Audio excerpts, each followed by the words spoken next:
রাম রাধে শ্যাম রাধে শ্যাম রাধে শ্যাম রাধে শ্যাম রাধে শ্যাম।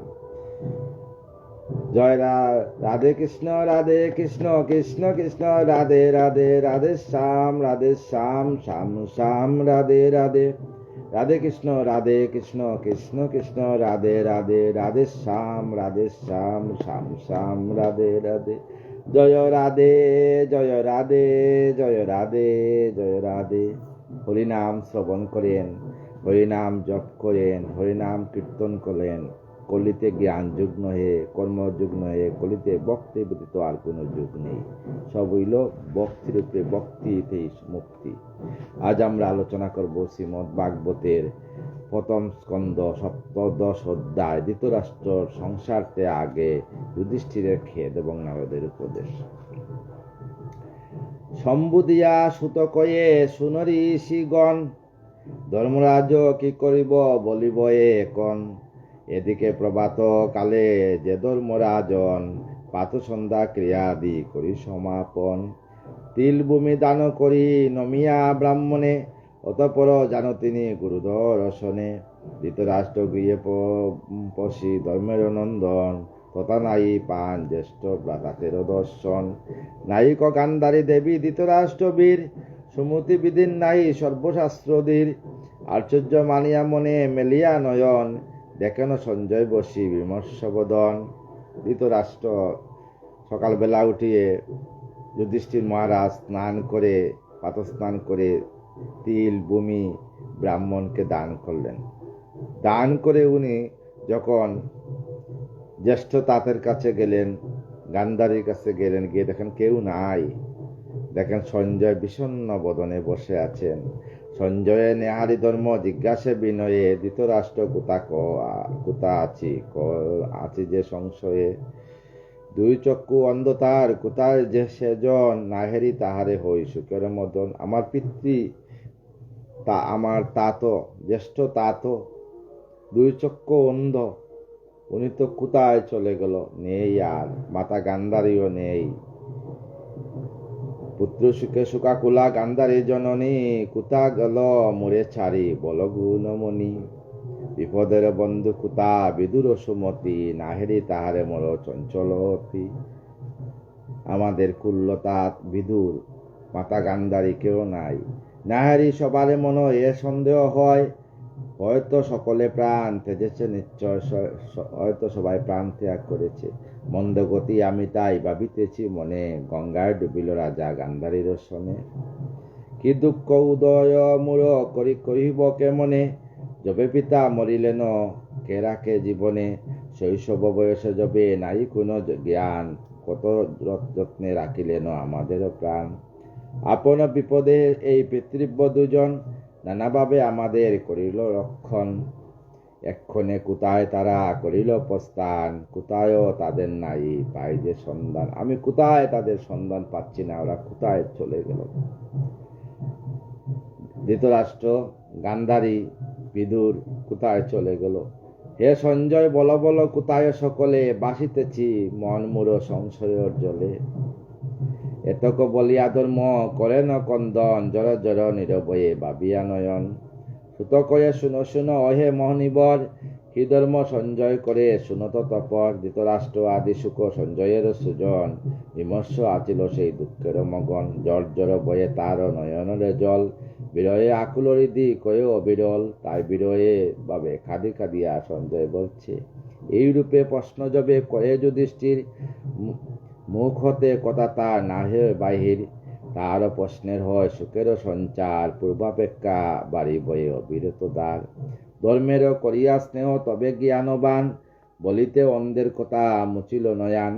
মুচিয়া হস্তেতে তবে নেত্র জল রাশি, হের ধর্ম কাঁদে যেন রাহু গ্রস্ত শশী। ধর্মতে কাঁদিতে দেখি সঞ্জয় তখন, নিজ হস্তে মুচিলেন তাহার নয়ন। নিজ হস্তে যুধিষ্ঠির চোখের নয়ন মুছিয়া বললেন, অন্ধের ভাগ্যর কথা ক্রমেতে প্রকাশে। সঞ্জয় বলেন শুনো ধর্মনি পমনি, কোথা গেল অন্ধরাজ গান্ধারী জননী। বিদুর কোথায় গেল কোথা অন্ধরাজ, নাহেরি কাহারে গৃহে প্রবেশিয়া আজ। আমি সেই ঘরে গিয়ে দেখি কেউ নেই, কোথায় চলে গেলেন ওরা। সে কারণে কাঁদি আমি বিষাদে ডুবিয়া, তাহাদেরও দেখা পাবো কোথায় যাইয়া। শুধু এই মাত্র মরে হইয়াছে জ্ঞান, বঞ্চনা করিয়া তারা করেছে প্রস্থান। যুধিষ্ঠির শনে হেতা মহাত্মা সঞ্জয়, এই রূপে যবে নানা সুখ কথা কয়। বলছে ওরা তো চলে গেছে। হেনকালে দেবঋষি নারদ তখন তডুম্বুর সহসেবা উপনিস্থ হন। এই সময় নারদ আসিয়া উপস্থিত হইলেন। দেবশিরে হেরিত সেতা ধর্মের নন্দন, গাত্রস্থান করি তারে করেন বন্দন। দরিয়া বলছেন ধর্মের নন্দনকে। তারপর যুধিষ্ঠির শুকদগ্ধ চিতে ঋষিরে জিজ্ঞাসা করে কাঁদিতে কাঁদিতে ঋষিকে জিজ্ঞাসা করলেন, ভগবান তব কাছে কি বলিব আর, নাই অগোচর তব এবব সংসার। হে নারদ মহাঋষি, তোমার কাছে কিছু বলার নেই, তুমি তো সব জানো। কোথায় চলে গেলেন ওরা? ভূত ভবিষ্যতার এই বর্তমান, সকলেই তোমা জ্ঞাত তুমি, তুমি জ্ঞানবান। ভবনিধি কর্ণধারে তুমি মহাঋষি, তব যশ গীত দেব গায়ে দিশি দশ দেশি। সকলেই তোমারও জ্ঞাত, কিনা জানো বলো, প্রণমী চরণে তব আমরা সকল। বলছো তুমি সব জানো, বলো কোথায় চলে গেছে? তুমি নিমিষের ভিতরে বিশ্ব ব্রহ্মাণ্ড ঘুরে দেখো, দেখো তো কোথায় চলে গেছে। একথা মহামুনি জিজ্ঞাসী তোমায়, অন্ধরাজ রানী সহ গেলেন কোথায়? কোথায় গেলেন সেই বিদুর মহান, কৌশে সমাচার ওহে মতিমান। ইয়ার কারণ কিছু বুঝিতে না পারি, নায়েরি সকলে চক্ষে করিতেছে বাড়ি। ধর্মপুত্র মুখে সুকালাপ শুনি, সম্ভাষণ করি তারে করিলেন মুনি। তখন মুনি বললেন, শুনো শুনো শুনো ধর্মপুত্র, না করিও সুখ, হরির অধীন সদা এই বিশ্বলোক। এই পৃথিবী একমাত্র অনাদি আদি গোবিন্দের অধীন। যেদিন কৃপা হবে সেদিন সবাই চলে যাবে। এই যে জগৎ রাজা হেরিচ নয়নে, ঈশ্বরের বশীভূত আবদ্ধ বন্ধনে। ইন্দ্র আদি যত সব লোকপালগণ, শ্রীহরির পূজা বস্ত্র করিছে বহন। ইন্দ্র আদি সমস্ত লোকপাল অনাদি আদি গোবিন্দ ছাড়া কেউ বোঝে না, সবাই গোবিন্দ পূজাই করে। যেরূপ কিরকগণ কাষ্ঠ আদি দিয়া, গরবাঙ্গে মেষ আদি নির্মাণ করিয়া, সেইরূপ ভগবান আপনার মনে সৃজন সংসার করে যত জীবগণে। আমার গোবিন্দ নিজের মন থেকে ভক্তেরকে সংসার গড়িয়া দেন। এ জীবরূপে মানবেরও নাইক বিনাশ, দেহরূপে অনিত্য যে করিও বিশ্বাস। এই যে দেহ, জীবরূপে আত্মার কোনো বিনাশ নেই, কিন্তু দেহের বিনাশ আছে। নিত্যয় অনিত্য যা ভাব মহাশয়, সুখ করা কবু তব উচিত না হয়। দেহ সহ কিষণ মন্দ বলয়ে সংসারে, মায়ায় বাঁধিয়া ফেলে আপনি সবারে। মোহ বসে সুকল যত সুখ পায় জীবগণ, ইয়া ভিন্ন অন্য কোনো নাহেরই কারণ। জ্ঞানীর মমতা করা উচিত না হয়, অদিষ্ট নিয়মে মৃত্যু সবারও নিশ্চয়। তুমি যে ভাবিছ মনে অন্ধ সে কাননে, তোমার আশ্রয় বিনা বাঁচিবে কেমনে? তুমি যে ভাবছ সে অন্ধ, তোমার আশ্রয় ছাড়া কে বাঁচবে না? সে অনাদিরাদি গোবিন্দ, যখন তাকে জন্ম দিয়েছেন তার সমস্ত কিছু গোবিন্দের দায়িত্ব। কোথায় চলবে, কিভাবে থাকবে, সমস্ত কিছু গোবিন্দের দায়িত্বের মধ্যে পড়ে। এইরূপ দুঃখ করা উচিত না হয়, অধীরতা পরিহার কর মহাশয়। হেন বকুলতা মনে না কর রাজন, পঞ্চভূত ময় দেহ কয়ে জ্ঞানজন। এই দেহ হইল তৃতীয় তেজ মরুত বোম পঞ্চভূতর দেহ। এই দেহ অনিত্য দেহ। কালধর্ম গুণ তিনে দেহের অঘটন, এতক বলিয়ে হয় দেহের হরণ। অজগর সর্পজারে করিছে আহার, অন্যেরও সাহায্য করে কি সাধ্য তাহার। অজগর দেখবেন হা করিয়া পড়িয়া থাকে, অটোমেটিক তাহার আহার তার ভিতরে চলে আসে। অতএব অনাদিরাদি জীব যখন সৃষ্টি করছেন, জীবের আহার উনিই সৃষ্টি করিয়া দেন। তাই যুধিষ্ঠির তুমি চিন্তা করার কারণ নেই। অজগর সমকাল গ্রাসে সবাকারে, সেই জন্য অন্য জীবের রক্ষে কি প্রকারে। ঈশ্বর নির্দিষ্ট যার জীবন উপায়, অনায়াসে জীবগণ সেই দ্রব্য পায়। মনুষ্য আহার করে পশুরূপ প্রাণী, পশুগণ তৃণকায় নিরন্তর জানি। মনুষ্য পশুরূপ প্রাণীকে আহার করে, আর পশুরা তৃণকে বাঁচে। যত প্রাণী আছে এই ধরার মাজার, ক্ষুদ্রতর প্রাণীদের করে আহার। বড় বড় প্রাণীরা ক্ষুদ্র ক্ষুদ্র প্রাণীকে কিন্তু আহার করে। এতএব পর লাগি কি জন্য রুদন, সুস্থ হ ধর্ম অশ্রু করো সম্বরণ। তা যুধিষ্ঠির, তুমি সুস্থ হয়ে তোমার চোখের অশ্রু তুমি বারণ করো। শুনো শুনো মম কথা হে ধর্ম নরেশ, যা করিব অত বড় তত্ত্ব উপদেশ। পশু পক্ষী আদি আর দেবতা মানব, হরির স্বরূপ মাত্র হয় তারা সব। স্থাবর জঙ্গম আদি জাহেরি নয়নে, শ্রীহরি বিরাজ করে সকলেরও শোনে। পরম ঈশ্বরে যিনি সকলেরও প্রিয়, এই বিশ্ব ব্রহ্মাণ্ড মাঝে তিনিও দ্বিতীয়। কেবা ভুক্তা কেবা বক্ষ করো বিচার, তবে তো বুঝিবে তুমি লীলা অবতার। মায়ার বসতে শুধু হরি ভগবান, নানা রূপে পরিদৃশ্যমান। মায়াভাবে আমার গোবিন্দ বিভিন্নভাবে বিরাজ করেন। সেই ভগবান নিজে দৈত্য নাশ তরে, বিদ্যমান রয়েছেন দ্বারকানগরে। দৈত্য নাশের তরে উনি ভক্তের উদ্ধারের জন্য মায়ার রূপ ধারণ করে দ্বারকাতে আছেন। দেবতাদিকের কার্য করি সম্পাদন, অবশেষ্য কার্য চলে প্রতিকারণ। সেই কার্য হলে শেষ কৃষ্ণ সনাতন, আবার আপন দানে কবি করিবে গমন। ভগবান গোবিন্দ যে কাজে আসছেন, সেই কাজ শেষ হইলে আবার উনি গোলকধামে চলে যাবেন। এই নশ্বর দেহকে এইখানে ছেড়ে যাবেন।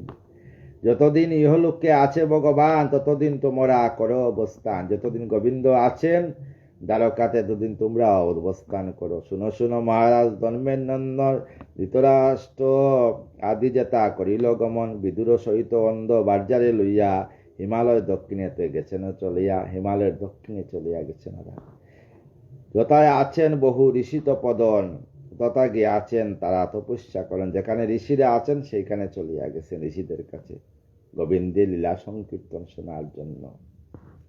সপ্ত ঋষিদের প্রীতি সাধন ইচ্ছায় গঙ্গা দেবী সপ্তদ্বারে বহেন যেতা। যেখানে গঙ্গা দেবীর 7টি দ্বারে বহন। মনোহর তীর্থ তাহা অতি পূর্ণময়, সপ্তশ্রুতা তীর্থনাথে পরিশ্রিত হয়। সেই স্থানে অন্ধরাজা বাতাপত্নী সহ কেশবের আরাধনা করে হর। সেই তীর্থে স্নান করি অন্ধ নরপতি, করিছে অষ্টাঙ্গ যুগ শান্ত চিত্তবতী। পুত্র আদি চিন্তা নাই মনে তার 100 পুত্র যে মারা গেছে, তার 100 পুত্রে সংসারের প্রতি কোনো মায়া নেই। সব ত্যাগ করে উনি চলে গেছেন। কেবল ঈশ্বর চিন্তা করে উনি হৃদয় সিংহাসনে বসে ডাকছেন প্রভুকে, তুমি আমাকে তোমার চরণে স্থান দেও প্রভু। আসন আদি করি জয় করে প্রাণায়াম, সপ্ত যুগাঙ্গেতের ছিদ্র লবেব গগন দাম।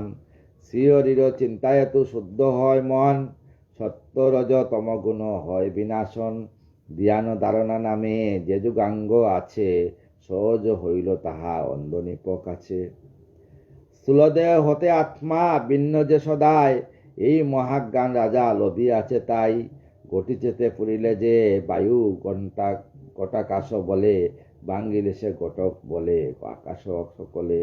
সেইরূপ জীবগণ অন্তিমের দিন, পরম ব্রহ্মের মাঝে হয়ে যায় লীন।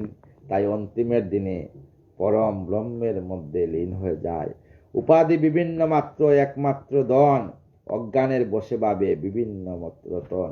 একমাত্র উপাধি মানব, আর বাকি সব ধনের অহংকার। শুনো শুনো যুধিষ্ঠির ধর্মের কুমার, এই জ্ঞান লাভ করি পিতৃব্য তোমার। এই জ্ঞান লাভ করছেন তোমার পিতৃব্য ধৃতরাষ্ট্র।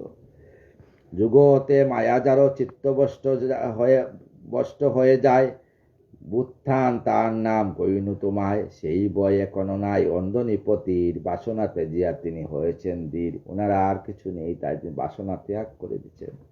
বিষয় বুগেরা নাই অবিলাস, কেবল স্থানুর সম করিতেছেন বাস। কর্মফল যা ছিল হইয়াছে কয়, তাহাদের আনিতে কেউ চাও মহাশয়। তাদেরকে আনার জন্য আর কি চাও, তারা তো চলে গেছে। হে রাজন, আজ হতে পঞ্চম দিবসে তেজিবেন দেহ অন্ধ হরির পরশে। আজ থেকে 5 দিন শেষ হইলে ধৃতরাষ্ট্র গান্ধারী এই দেহ ত্যাগ করিয়া শ্রীহরির চরণে লীন হয়ে যাবেন। মিলাইতে পঞ্চভূতে অন্ধের শরীর, অগ্নিতে ফেলিবে যবে মিলিসব বীর। যখন দেহ ত্যাগ করবেন সব বীররা, সেইখানে ওনার অন্ত্যেষ্টিক্রিয়া করে ফেলবে। এই অনলের মাঝে পশিয়া গান্ধারী, তেজিবেন নিজ দেহ পতিব্রতা নারী। যখন অন্ধকে চিতায় উঠাবে হবে, তখন পতিব্রতা নারী গান্ধারী সেই চিতাতে উঠিয়া দেহ ত্যাগ করবেন। হেরিয়া হেন কার্য বিদুর তখন হর্ষ সুখে অন্য স্থানে করিবে গমন, তখন বিদুর অন্য স্থানে চলে যাবেন।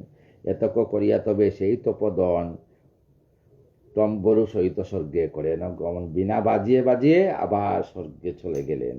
নারদেরও উপদেশ ধর্মের হৃদয় তত্ত্বজ্ঞানে পরিপূর্ণ হইল নিশ্চয়। এই তত্ত্বজ্ঞান নিপ সুখ মোহ নাশি, রইলেন সদানন্দে হরিপ্রেমে বাসী। সুবোধ রচিল গীত হরি হরির কারণ, গাও সবে হরিনাম হয়ে এক মন, তাই হরিনাম এক মনে গাইবেন আপনার জন্য আপনার পরিবারের জন্য। আগামীকাল একাদশী। একাদশী ব্রত হইল সর্বব্রতের মধ্যে শ্রেষ্ঠ ব্রত। সবাই একাদশী ব্রত করবেন আপনার জন্য, আপনার পরিবারের জন্য, সমাজের মঙ্গলের জন্য। এই ভাগবত কথাতে আসিয়া যদি কোনো ভুল ত্রুটি করি, সমস্ত সাধুগুরু বৈষ্ণবের চরণে আমার শতকোটি প্রণাম। আপনাদের চরণ দুলি আমার মস্তকে দিয়ে আমাকে কৃপা করবেন। শেষের দিনে যেন রাধা রাধা নাম করে নববৃন্দাবনে দেহকে সজ্ঞানে রাখতে পারি। রাধে কৃষ্ণ কৃষ্ণ কৃষ্ণ রাধে রাধে, রাধে শ্যাম শ্যাম শ্যাম রাধে রাধে। রাধে কৃষ্ণ কৃষ্ণ কৃষ্ণ রাধে রাধে, রাধে শ্যাম শ্যাম শ্যাম রাধে রাধে। জয় রাধে জয় রাধে জয় রাধে জয়।